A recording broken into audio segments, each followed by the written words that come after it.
Welcome to Life Expressions, the podcast where we explore ideas and stories to inspire and empower you. I'm your host, Shari Hinette Elon. Today, we're diving into the world of startups with Thomas Andersen, a seasoned consultant who has helped countless entrepreneurs refine their business strategies and pitch decks. Whether you're just starting out or looking to take your business to the next level, this episode is packed with practical tips on crafting a winning pitch, finding the right partners, and standing out in a competitive market. Get ready to take notes. You won't want to miss this. And of course, I'm inviting you to hit that subscribe or follow button so that you'll be notified each time we have a new episode here on Life Expressions.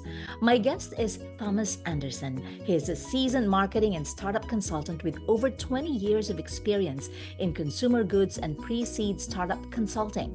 He is based in Berlin, Germany. As the founder of Andersen Marketing KG, he specializes in optimizing pitch decks, business plans, and strategies for industries like food tech, deep tech, and life sciences. He has also served as a technology coach for Investitionsbank Berlin. That's the development bank in Berlin, and is currently on the board of Crowd Foods, promoting innovation in the food and agricultural sector. As country manager for the European Supplier Diversity Program in Germany, Thomas supports minority founders in building connections with major companies. Hi, Thomas. Welcome, and good to see you here on Life Expressions. Good to see you, Cherry. Yeah, I'm excited about this. Tell us more about your background. Yeah, my background, you describe it perfectly, but it is a double 20. So I was, yes, I was 20 years in FMCG businesses, so mostly sweets and household goods, a little pharmacy, a little French cheese. All there, I was in marketing and sales. And after that, I founded my own company. You mentioned it, Anderson Marketing KG. And this is started as a founders consultancy, and now, of course, it developed to a startup consultancy. When I founded it in 2004, no one spoke about startup; they only spoke about founders here in this country. And so I'm based in Berlin, and Berlin is the biggest pond of startups in Germany. Definitely, two-thirds of investments in this country go to Berlin startups, and we have about 6,000 of them.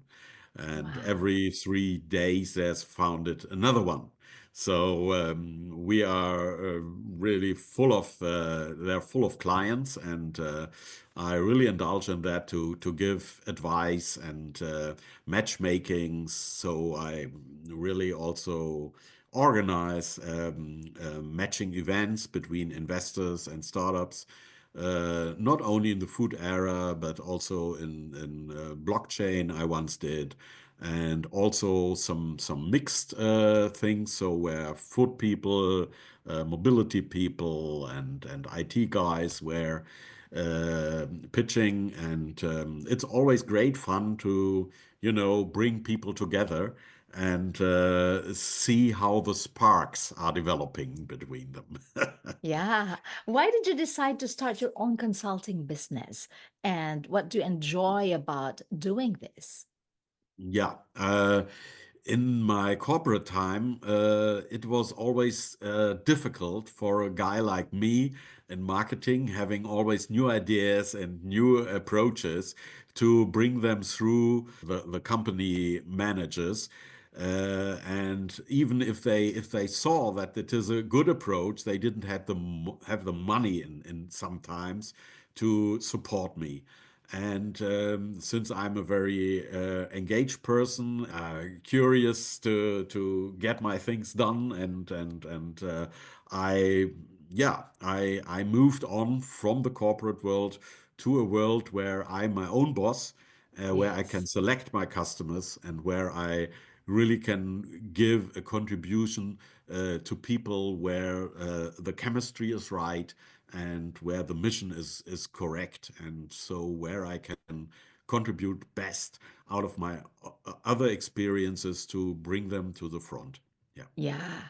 And for sure, our audience is now very much interested to learn from you because there are many who would want to start their own business, Yeah. who are dreaming to be their own boss, just like Mhm. you. But Mhm. there are many mistakes that are done along the way, and we want them to avoid those mistakes. What are the, shall I say, three worst mistakes that startup companies do or make and should try to avoid? Oh, that's easy. Choose the wrong team. So, because if you use teammates that are toxic, you won't get to the next level. You only quarrel, and Yeah, this is not good. The next pitfall, of course, is when you don't explore the market, when you don't find the niche. My colleague Sal always speaks about innovations and USPs. yeah, This, of course, is the core of marketing. If you don't find that, you should avoid it because if you are another Me Too project, you won't survive. You won't yeah, survive, especially if you are a food company. And the definition for innovation in this country, in Germany, deplorably, is you have to have a new production technology to be yeah, innovative, not a new recipe, not a new constellation of stuff you put together, not a yeah, new tactics to go to the market. That is not relevant for those guys. You really have to have a new technology to produce it that was not present on the market before. And there you must be very, very creative. So I'll give you one example. A chap yeah, showed up with me and wanted to have a clean labeled tea. And I said, okay, where do you produce it? And he said, I do all the brewery vessels from a real brewery. There I put my tea in, and it is, nearly pre-brewed, and then I fill it up into my glasses. And I said, okay, is it possible to heat it up to 75 degrees Celsius? For 5 minutes. He said, sure, sure. That's what they're all about, what they can do. And I said, okay, this is perfect. We do that with milk as well, but never with a non-alcoholic drink or a tea in Germany normally. And so this is a new production technology. And I sold it to the development guys. yeah. And they said, yes, yes, yes, it's totally new. Yeah, yeah, wonderful, wonderful. And he got the grant. Wow, that's amazing. So always have that creativity in Yes, you and be innovative. The yes, the technology, production technology you've said. So you yes, have mentioned you've got to find your niche, you've yes. got to have the right team, Yeah. and what you've got to be creative. And So you have if got to be totally creative. You must have in your head plan B, plan C until plan Z. So you must really delve on workarounds because yeah, there's so many obstacles. You don't get the finance, you don't get the production facilities, you don't get the right business partners. And yeah, normally it is said, okay, you need 100 attempts to get one investor. Huh? And these times are very, very hefty right now. yeah, So all the crises in the world, people stick to their money and they don't want to give money to pre-seed high risk startups.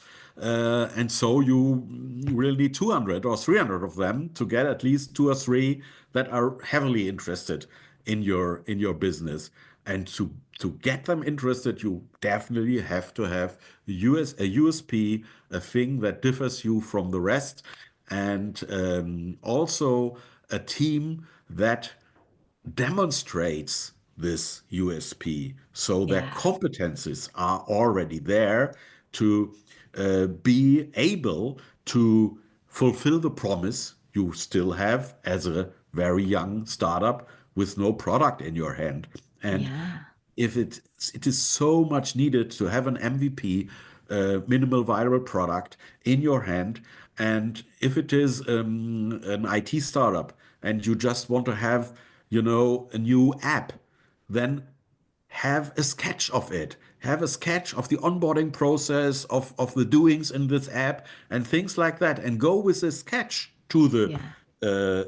investor and show him how people can onboard there, how the process is going, how they check out, how they are have to pay. And this, of course, is also a very, very interesting thing, the business model.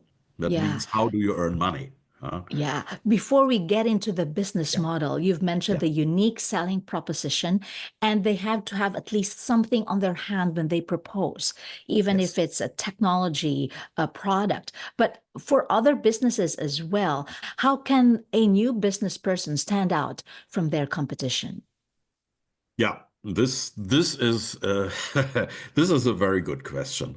Um, Normally, it is a sort of technology because we are all very, very tech driven, Yeah.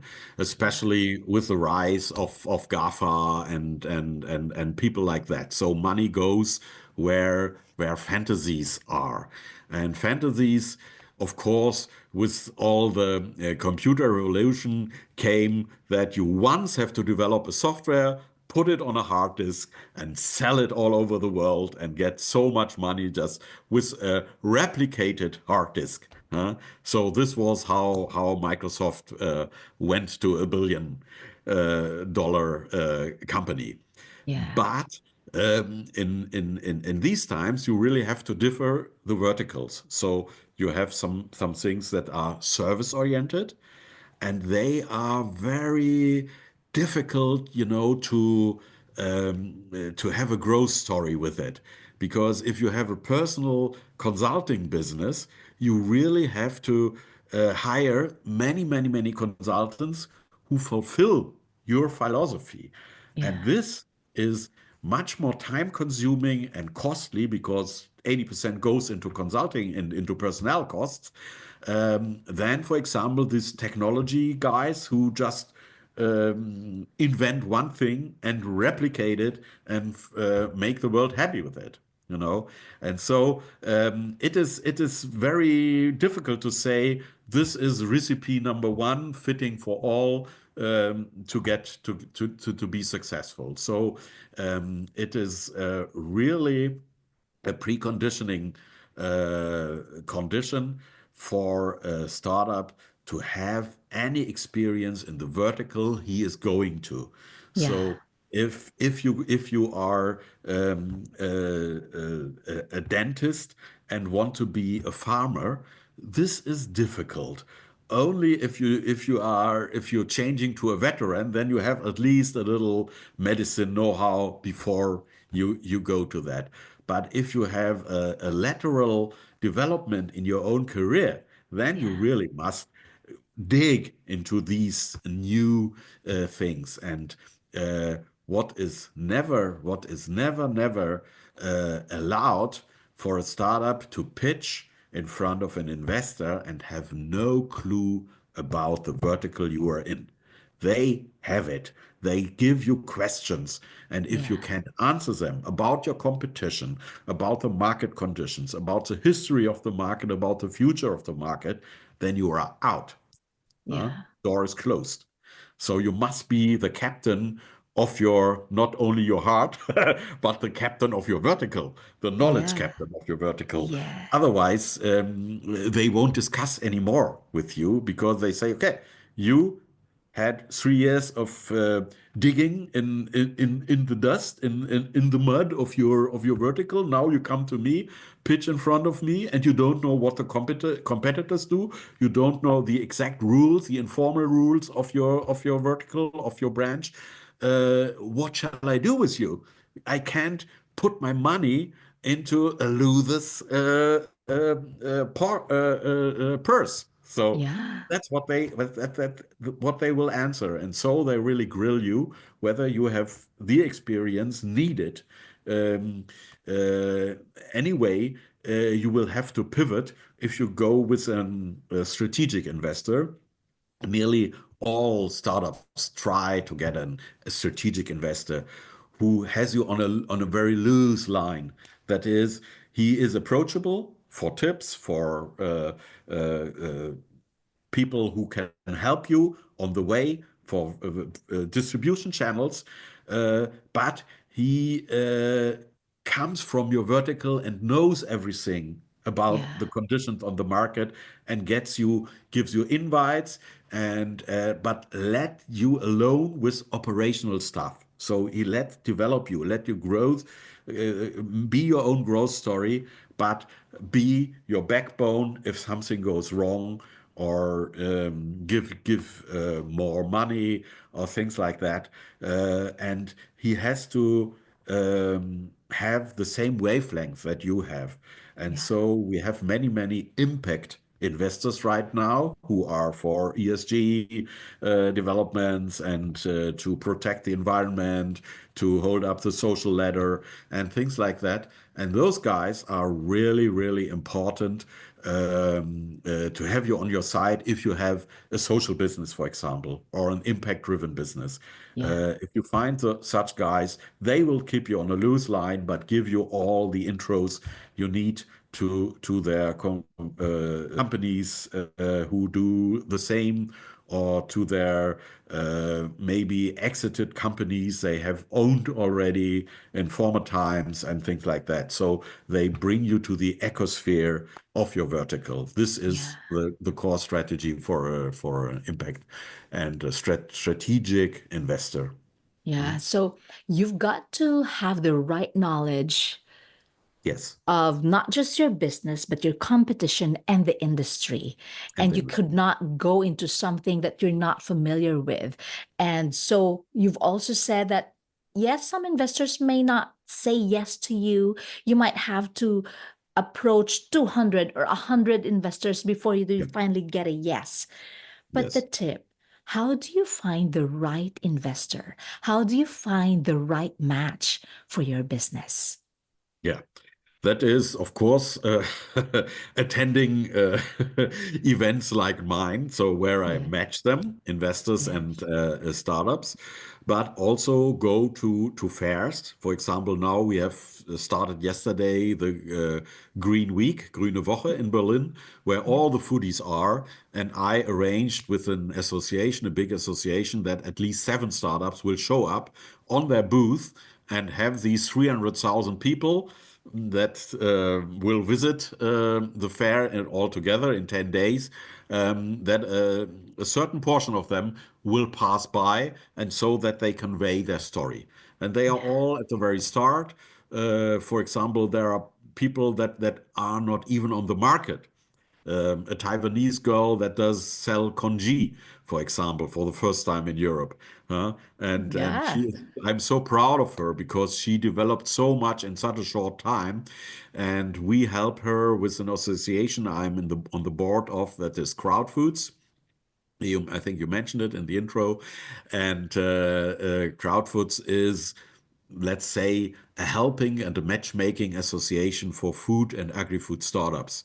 And so we helped her to find a co-packer and a producer for her stuff, and they are now refining the recipe, and she will go out, I think, live in summer. And so we revise the packaging. I have with me in the team an ecotropholist who does all the recipe uh, uh, grading and the labeling, and I have a lawyer who looks whether it's all right what she wrote on the packaging and things like that. And so we really make it happen. It was just a dream. I picked her Yeah. up at Kitchen Town in Berlin, and she made a 1 minute pitch, and she wanted to do that, but she needs help. And I said, okay, I can help you. Wow, that's now, wonderful. now we Yeah. are in business. Yeah. You're making dreams happen. You're making Oh yes, aspirations a reality. That's yes, great.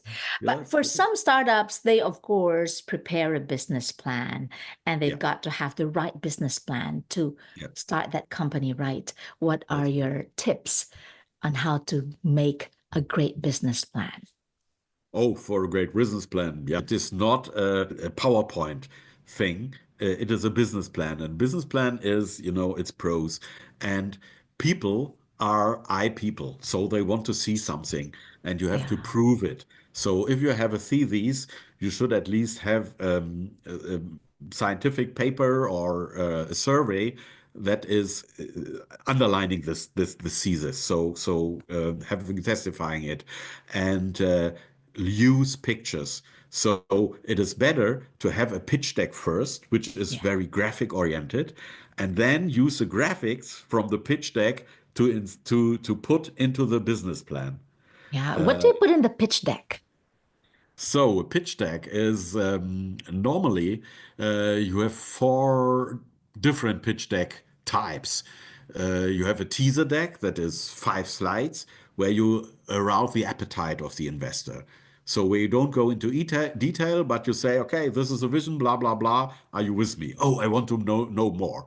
Then comes the real pitch deck that is mostly pictures and graphics with one line below and only three, four bullet points on one page where you are the parrot beside and where you are the talking guy and they are just the background.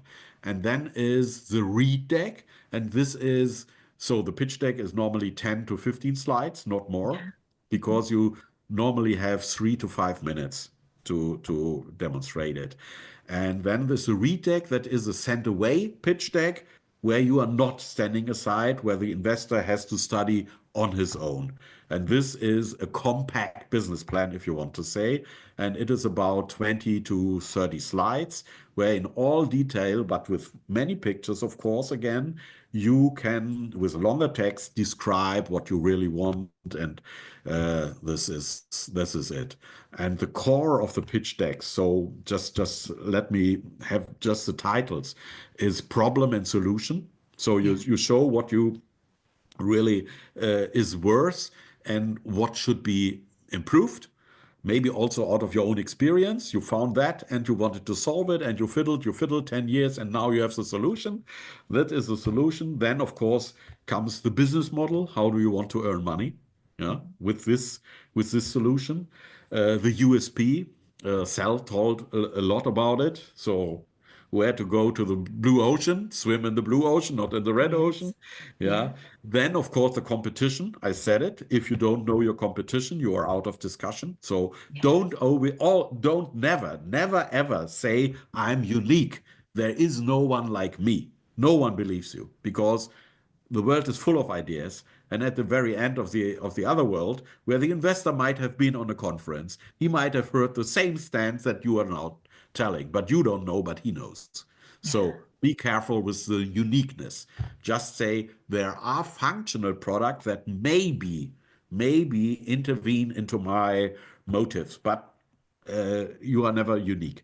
Then the go-to-market strategy. How do you want to go with your product? Is it, for example, food? Is it only gastronomy? Is it only the organic chain? Or is it the total retail? Or is it only the B2B wholesalers? Where do you want to attack? And Yeah. with which arguments? Then, of course, your vision. Where do you want to be in 5 years?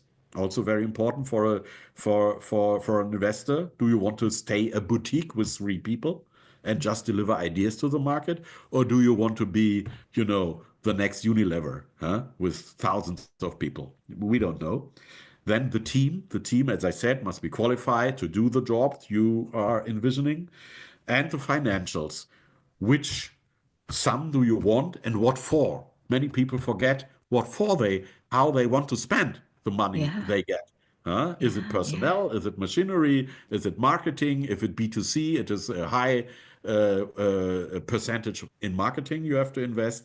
And 80% of the startups I see now are B2B because it's easier, it's a smaller target group, and there you can attack first and perhaps afterwards go to B2C. And the last chart, of course, is the CTA, call to action, invest now, Yes. and your contact data. Many people send away their pitch decks without any contact data. So the investor can phone them, can write Yeah. them an email, nothing, you know? And Yeah. this is so bad. So you don't have to forget that. Yeah, how unfortunate if they would want to buy into your business and then they can't contact you, right? And they Like can that's contact you. yes, yeah. Um, but Thomas, what is the number one tip or advice that you always drill into the minds of your clients when they come to you for help and they want to succeed in their startup business? What's one thing that you tell them that you cannot leave this room without putting this into action? Get your message right and give me two sentences what you really want. And these sentences must be understood by an 8-year-old child. If it is so clear, and if it is a very complicated AI software as a service thing, it must be understood by an 8-year-old. Today, with all the GPTs outside, you can tell Yeah, ChatGPT, tell this thing for an 8-year-old, and you get all the very unchallenging and no abbreviated words. You get yeah, it out. When it is understandable, you should use that. So I'm not against machine support, but you should be the master of the machine. So add it and adopt it to your practice. Huh? In my book, I wrote together with Sal. I think he showed it up already. Uh, yes, that's a nice one. we had really a huge array of examples of successful industries, and there I also doubled down on this startup pitch thing, and it is really it is the number one tip. Bring your message to an explainable and to a core of understanding. And if it is too complicated, if you have 10 sentences and no one has understood what you're really doing, then you are out of discussion. Huh? So you must and refrain from people. I'm the Uber of, Yeah, or I'm the Amazon of. That it is also worn out. No investor wants to hear that anymore. Try to coin your own words. Try to define your niche with challenging words that stick to the mind of the people. And then you can have it on X, you can have it on LinkedIn, you can always repeat them, and people will remind them. So it must be a clue.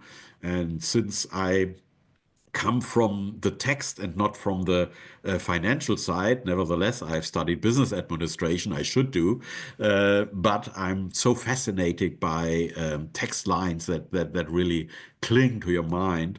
yeah, I always do this. I doubt some crazy company names. I say, okay, if you are at this very stage, you still can change yeah, your company name because it's not paying on your motives. It's not good. And what is often forgotten, even if you have a very creative, good company name, the secret of that, go to Suaheli and have your passion or your core business spoken out and translated into Suaheli, and yeah. then